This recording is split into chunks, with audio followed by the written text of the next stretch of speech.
آقا دیگه زیتون پرورده نخرید، چون من بهنام رستمی امروز میخوام طرز تهیه زیتون پرورده اصیل گیلانی رو بهتون یاد بدم تا با خیال راحت توی خونه درستش کنید و لذتش رو ببرید. پس این شما و این هم آموزش یکی از خوشمزه ترین مخلفات کنار غذای شمالیا. اول یه 200 گرم گردوی با کیفیت رو بسابید که من مثل گیلانیای قدیمی توی نمکیا رو با این سنگ مشته خوب گردوام رو میسابم. بعد از یک دست شدن گردو نوبت اضافه کردن سبزی های معطره. پس خالواش، چوچاق و نعنا رو میریزیم توی نمکیا رو اونها رو هم میسابیم تا له و یک دست بشن.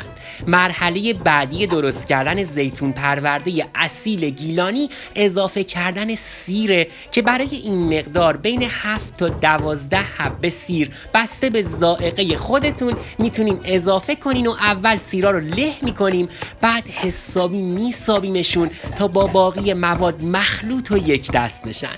حالا برای تند شدن طعم این دلبر گیلانی یه دونه فلفل سبز تند رو هم به باقی مواد اضافه میکنیم و اون رو هم میسابیم تا قشنگ یک دست با باقی مواد مخلوط بشه. جذاب ترین بخش داستان به نظر من اضافه کردن این آب انار ترش خوشمزه و یه 2 قاشق هم رب انار ترشه که دیگه زیتون پروردمون رقیب نداشته باشه.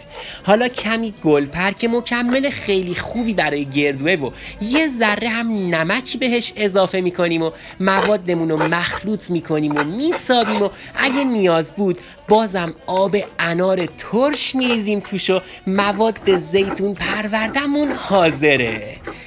به به به. حالا یا مثل گیلانیای قدیمی زیتون شکسته و سنتی یا از همین زیتونای بدون هسته حدود 700 گرم بهش اضافه میکنیم و همشون میزنیم تا همه مواد با هم مخلوط بشن و یه 2-3 ساعت هم که زیتون پروردمون توی یخچال بمونه قشنگ طعم میگیره و آماده خوردنه. به به به. به خدا که جاتون خالیه و بهشت زیر دست آشپز هاست و بس نوش جانه.